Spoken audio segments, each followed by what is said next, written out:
Police എന്ന് പറയുമ്പോൾ ആർക്കെങ്കിലും അഭിമാനം തോന്നിയ? എനിക്കൊരു പോലീസുകാരനാണെന്ന് എന്റെ മുമ്പിൽ ഇരിക്കുന്ന ഏതെങ്കിലും മനുഷ്യ ജന്മത്തിന് തോന്നിയോ? ഇല്ല. കാരണം എന്താ അറിയോ?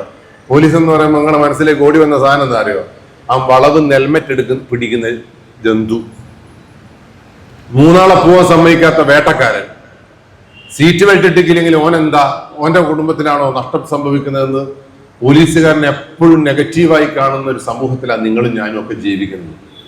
നിങ്ങൾ ഏതെങ്കിലും പോലീസുകാരനെ ഏതെങ്കിലും തവണ വേണ്ടാതെ ഉപദ്രവിച്ചിട്ടുണ്ടോ? നിങ്ങൾ ആരെങ്കിലും പോലീസുകാരനെ ഇതുവരെ വല്ലാതെ വേദനിപ്പിച്ചിട്ടുണ്ടോ?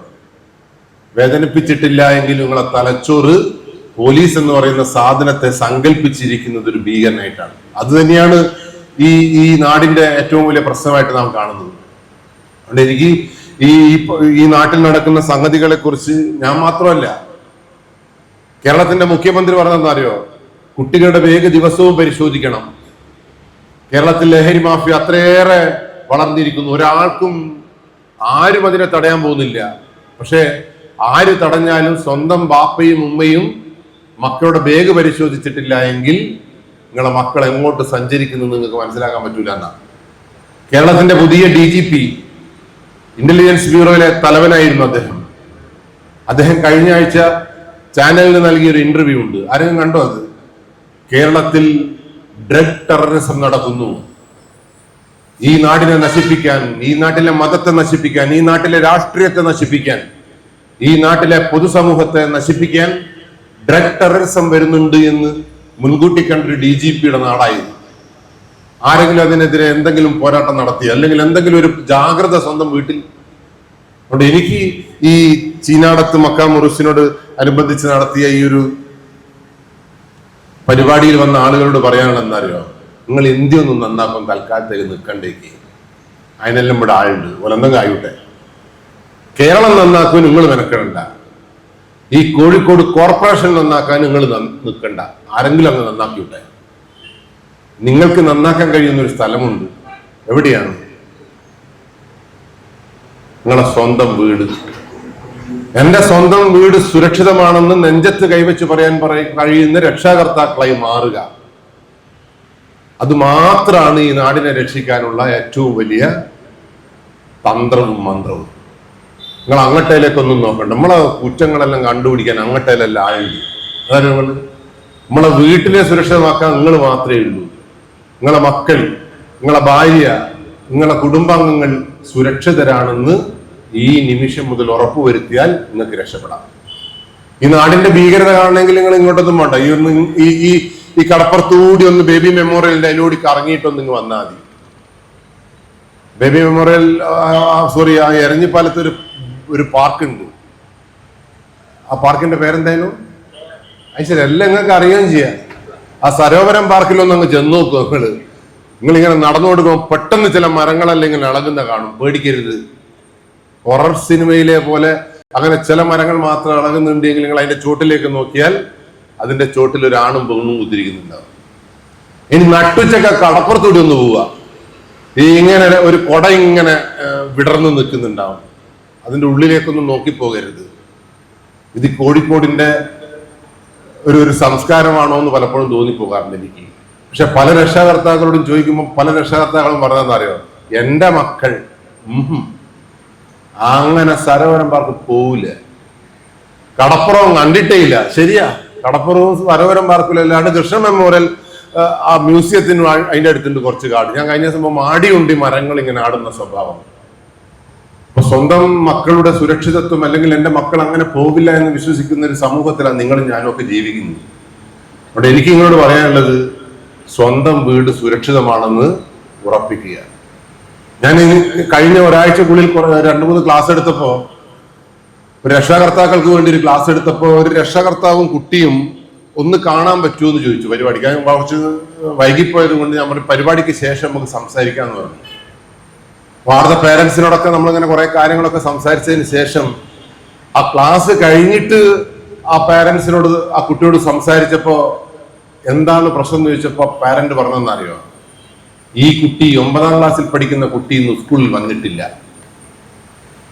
എന്തുകൊണ്ട് വന്നിട്ടില്ല എന്ന് ചോദിച്ചപ്പോ അവിടെയുള്ള SPC NCC പോലുള്ള ഒരു പ്രോഗ്രാമിൽ പ്രോഗ്രാം ഉണ്ടായിരുന്നു, അതിന്റെ ഭാഗമായിട്ട് ഞാൻ പോയതാണ് എന്ന് പറഞ്ഞു.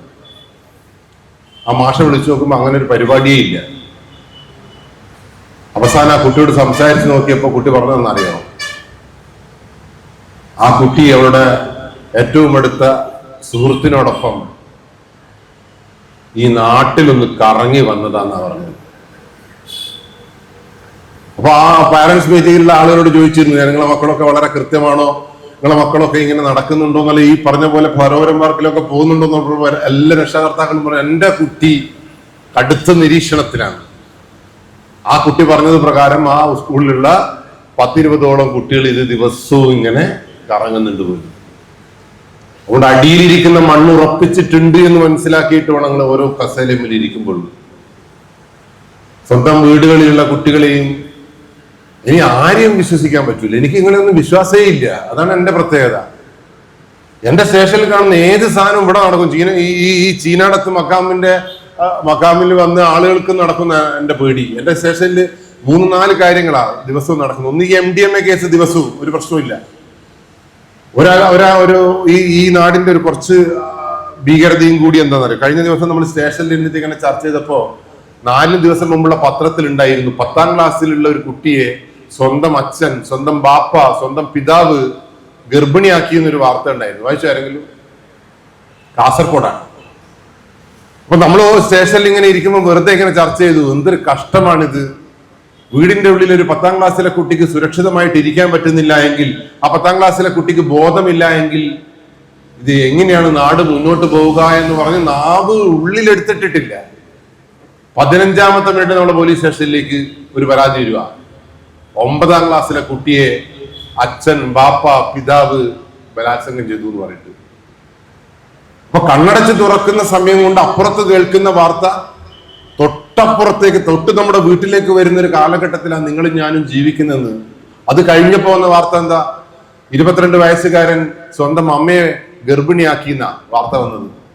ഈ ഒരാഴ്ചക്കുള്ളിൽ കേരളത്തിലെ ഗർഭത്തിന്റെ കണക്കെടുത്ത് നോക്കിയാൽ നമ്മളൊന്നും സ്വപ്നം കാണാൻ കഴിയാത്തത്ര ഭീകരതയിൽ ഈ നാട്ടില് കുറെ പ്രശ്നങ്ങൾ. ഈ പ്രശ്നങ്ങൾക്കൊക്കെ പുറകിലേക്ക് വരുമ്പോൾ നിങ്ങൾക്ക് എത്തുക ഈ ഡിജിറ്റൽ ലഹരിയിലേക്കാണ്. അതാണ് നമ്മുടെ പോയിന്റ്. അപ്പൊ ഇതിന്റെ ഭവിഷ്യത്ത് എന്ന് പറയുന്നത് കള്ളു കുടിച്ചാലും പിന്നെ സിഗരറ്റ് വലിച്ചാലുള്ള പോലെയല്ല. കള്ളു കുടിച്ചു കുറെ കുടിച്ചാൽ അടക്കടക്കൂ. സിഗരറ്റ് കഴിച്ചാൽ ഓരോ കുടുംബത്തിനും മാത്രമേ മണക്കുള്ളൂ. പക്ഷേ ഈ രാസലഹരി ഉപയോഗിക്കുന്ന മനുഷ്യന്മാരെ എങ്ങനെയാണ് പെരുമാറുക എന്ന് ഒരു കാരണവശാലും പറയാൻ കഴിയില്ല. അതുകൊണ്ട് എനിക്ക് നിങ്ങളോട് പറയാനുള്ളതെന്നറിയോ, ഈ ലഹരിയെ കുറിച്ചിട്ടുള്ള നല്ല ബോധം ആദ്യം നിങ്ങളെ മനസ്സിൽ ഉറപ്പിക്കുക. നമ്മൾ ഈ ലഹരിക്കെതിരെയുള്ള പോരാട്ടത്തിൽ നമ്മൾ പരാജയങ്ങളാണെന്ന് പറയാൻ കാരണം എന്താ അറിയോ? നമ്മുടെ വീട്ടിലുള്ള ഒരു യുവാക്കളെയും നമുക്ക് ഈ ലോകത്തേക്ക് കൊണ്ടുവരാൻ പറ്റിയില്ല. കൊണ്ടുവരാൻ പറ്റിയിട്ടുണ്ടോ? ഇവിടെ ലഹരിക്കെതിരെ, ലഹരി എന്ന് പറയുന്ന സാധനം കള്ളും കഞ്ചാവും മാത്രമല്ല കേട്ടോ. മൊബൈൽ ഫോൺ ലഹരിയാണ്, പ്രണയം ലഹരിയാണ്, പുതിയ ഭക്ഷണ സംസ്കാരം ലഹരിയാണ്. ശരിക്കും മനുഷ്യന് വേണ്ടാത്ത എല്ലാ സംഗതികളും ഇവിടെ വളരെ വല്ലാണ്ട് പ്രൊമോട്ട് ചെയ്യപ്പെടുന്നുണ്ട്. അവിടെയാണ് വിഷയം. എന്റെ പേടി എന്താണെന്നറിയോ? കേരളത്തിൽ 26 ലക്ഷം ആളുകളാണ്, ഈ ലോകത്ത് 26 ലക്ഷം ആളുകളാണ് ഈ വർഷം ക്യാൻസർ വന്ന് മരിക്കുമെന്നാണ് WHO പറയുന്നത്. ആ 26 ലക്ഷത്തിൽ നിങ്ങളും ഞാനും ഉണ്ടാവരുത് എന്ന് എന്റെ പ്രാർത്ഥന. എനിക്ക് പ്രാർത്ഥിക്കാൻ പറ്റില്ല കേട്ടോ. എന്റെ ഭാര്യയ്ക്കും എന്റെ മക്കൾക്കും ക്യാൻസർ വരരുതെന്ന് ആത്മാർത്ഥമായി പ്രാർത്ഥിക്കുന്ന ഒരു ഭർത്താവാണ് ഞാൻ. വടകരയിൽ ഇന്നലെ 4ാം ക്ലാസ്സിൽ ഒരു കുട്ടിയാണ് ക്യാൻസർ വന്ന് മരിച്ചത്. ഞാൻ ഈ വരുന്ന വഴിയിൽ ഒരു ബോർഡ് വെച്ചിട്ടുണ്ട്. ഒരു ചങ്ങാതിന്റെ കരൾ മാറ്റാൻ വേണ്ടിയിട്ട് എല്ലാവരും സംഭാവന ചെയ്യണം എന്ന് പറഞ്ഞിട്ടൊരു ബോർഡ് കണ്ടിട്ടുണ്ട്.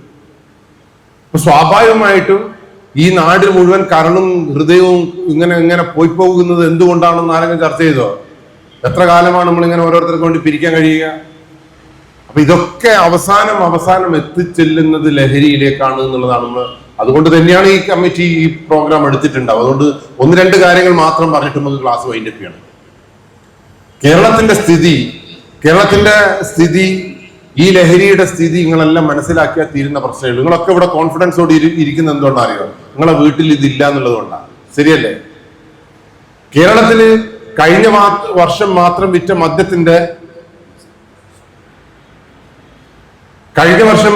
മദ്യത്തിന്റെ അളവ് മാത്രം എടുത്താൽ മതി. കേരളത്തിൽ കഴിഞ്ഞ വർഷം വിറ്റ മദ്യത്തെ ഇവിടുത്തെ ജനസംഖ്യ കൊണ്ട് ഹരിച്ചപ്പോ ഒരാൾ ഉപയോഗിച്ച മദ്യത്തിന്റെ അളവ് കിട്ടി. നിങ്ങൾ ഇങ്ങനെ ഇരിക്കുമ്പോൾ എനക്ക് എന്താ അറിയോ, ക്ലാസ് എടുക്കാൻ പറ്റൂല കേട്ടോ. നിങ്ങളെ നോട്ടം കണ്ടായിരിക്കും ഞാൻ കഞ്ചാവാറ്റ് അടിച്ചു വരുത്തേ, നിങ്ങളെല്ലാം നല്ല വലിയ മര്യാദസ്ഥന്മാരാണ്, അങ്ങനെ ഞങ്ങൾ ഇരിക്കുന്നു. നിങ്ങൾ എന്തെല്ലാം മുൻപും പറഞ്ഞാലും മാത്രമേ ഇത് എവിടെയെങ്കിലും എത്തിക്കാൻ പറ്റൂ. ഞാനൊരു കാര്യം ചെയ്യട്ടെ, നിങ്ങൾക്ക് എന്തെങ്കിലും ലഹരി ഉണ്ടാ? Yes or no? നിങ്ങൾ മുണ്ടൊന്നുമില്ല, എന്താ പറയൂ, നിങ്ങൾക്ക് എന്തെങ്കിലും ലഹരി ഉണ്ടാ?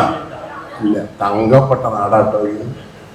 ഒരു സ്വകാര്യം ഞാനും പറയട്ടെ, ലഹരി ഇല്ല എന്നാണ് നിങ്ങൾ പറഞ്ഞെങ്കിലില്ലേ, ഇത്ര കള്ളത്തരം പറയുന്ന ഒരു മനുഷ്യൻ പറയാൻ കണ്ടിട്ടേ. അവിടെയാണ് വിഷയം. ലഹരി ഇല്ലാതെ ഒരു മനുഷ്യ ജന്മത്തിനും മുന്നോട്ട് ജീവിക്കാൻ കഴിയില്ല. അപ്പൊ നിങ്ങൾക്ക് ലഹരിയെ കുറിച്ച് തിരിഞ്ഞില്ല എന്നല്ലേ അതിന്റെ അർത്ഥം? അവിടെയാണ് വിഷയം. ലഹരി എന്ന് പറഞ്ഞാൽ നിങ്ങളെ മനസ്സിലേക്ക് വന്നത് എന്താന്ന് ഞാൻ പറഞ്ഞുതരാം അവസാനം. ലഹരി എന്ന് പറഞ്ഞാൽ നിങ്ങൾ പറയുന്ന കള്ളും കഞ്ചാവൊന്നുമില്ല കേട്ടോ.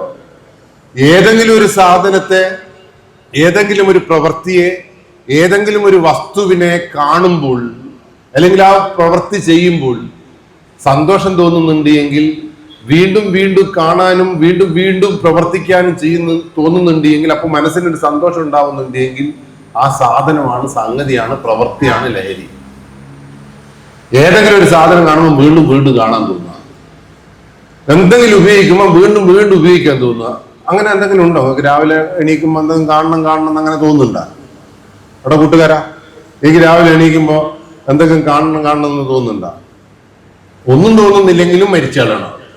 രാവിലെ എണീറ്റിട്ട് ഒന്നും തോന്നുന്നില്ല, പിന്നെ നമ്മൾ ജീവിക്കേണ്ട ആവശ്യമില്ലല്ലോ. എന്തെങ്കിലും തോന്നണ്ടേ നമുക്ക്? രാവിലെ എണീറ്റ പാട് എന്തെങ്കിലും തോന്നണ്ടേ? അല്ലാണ്ട് എനക്കൊന്നും തോന്നുന്നില്ല, പിന്നെ ജീവിക്കുന്നതിൽ അർത്ഥമില്ലല്ലോ. അതുകൊണ്ടാണല്ലോ അബ്ദുൽ കലാം പറഞ്ഞത് സ്വപ്നങ്ങൾ കാണണം, ഉറക്കമൊഴിയുന്ന സ്വപ്നങ്ങൾ കാണണം എന്ന് അദ്ദേഹം പറഞ്ഞത്. അതുകൊണ്ടാ. നിങ്ങൾക്കൊരു സ്വപ്നം ഇല്ലടോ? എന്താണ് പറ? എനിക്ക് രാവിലെ എന്താ തോന്നുന്നത്? രാവിലെ എണീക്കുമ്പോ ഒന്നും തോന്നില്ലേ? ചായ കുടിക്കണമെന്ന് തോന്നാറുണ്ടാ? മതി, അത് തന്നെയല്ലേ ഞാൻ ചോദിച്ചത്. രാവിലെ എഴുന്നേൽക്കുമ്പോൾ ചായ കുടിക്കണം, കാപ്പി കുടിക്കണം, ചൂടുവെള്ളം കുടിക്കണം. അത് കുടിക്കുമ്പോൾ സന്തോഷം ഉണ്ടാവുന്നുണ്ടെങ്കിൽ, വീണ്ടും വീണ്ടും കുടിക്കാൻ തോന്നുന്നുണ്ടെങ്കിൽ, ചായയും കാപ്പിയും ലഹരിയാണ്, ഒരു ലഹരിയാണ്, ചൂടുവെള്ളം ലഹരിയാണ്. രാവിലെ എഴുന്നേൽക്കുമ്പോൾ പള്ളിയിൽ പോകണമെന്ന് തോന്നുന്നുണ്ടോ? പ്രാർത്ഥിക്കണമെന്ന് തോന്നുന്നുണ്ടോ? നിസ്കരിക്കണമെന്ന് തോന്നുന്നുണ്ടോ? പള്ളിയിൽ പോകുമ്പോൾ, നിസ്കരിക്കുമ്പോൾ, പ്രാർത്ഥിക്കുമ്പോൾ സന്തോഷം ഉണ്ടാവുന്നുണ്ട് എങ്കിൽ, വീണ്ടും വീണ്ടും പള്ളിയിൽ പോകാനും നിസ്കരിക്കാനും തോന്നുന്നുണ്ടെങ്കിൽ, നിസ്കാരവും പള്ളിയും പ്രാർത്ഥനയും ലഹരിയാണ്. ഇനി രാഷ്ട്രീയ പ്രവർത്തനം നടത്തുമ്പോൾ സന്തോഷം ഉണ്ടാവുന്നുണ്ട് എങ്കിൽ, രാഷ്ട്രീയ പ്രവർത്തനം ലഹരിയാണ്. ഇനി പാവങ്ങളെ സഹായിക്കുമ്പോൾ, ചാരിറ്റി പ്രവർത്തനം നടത്തുമ്പോഴാണ് സന്തോഷമെങ്കിൽ, ചാരിറ്റി പ്രവർത്തനം ലഹരിയാണ്. ഇനി മൊബൈൽ ഫോൺ കാണണം, റീൽസ് കാണണം, അതിന്റെ സ്റ്റാറ്റസ് കാണണം, മൊബൈൽ ഫോൺ കയ്യിൽ നിന്ന് നിലത്ത് വെക്കുമ്പോൾ ദേഷ്യം ഉണ്ട് എങ്കിൽ, നിങ്ങളെ മൊബൈൽ ഫോൺ വേറെ ആരെങ്കിലും വാങ്ങുമ്പോൾ ഒരു ചൊറിച്ചലുണ്ട് എങ്കിൽ, നിങ്ങൾക്ക് മൊബൈൽ ഫോൺ ലഹരിയാണ്. ഓക്കെ, നിങ്ങൾക്ക് വൈകുന്നേരം കളിക്കാൻ മുട്ടുന്നുണ്ടാ? അതുമില്ലേ? വൈകുന്നേരം കളിക്കണം, ഗ്രൗണ്ട് കാണുമ്പോൾ ഓടിക്കളിക്കണം എന്ന് തോന്നുന്നുണ്ട് എങ്കിൽ കളി ഒരു ലഹരിയാണ്.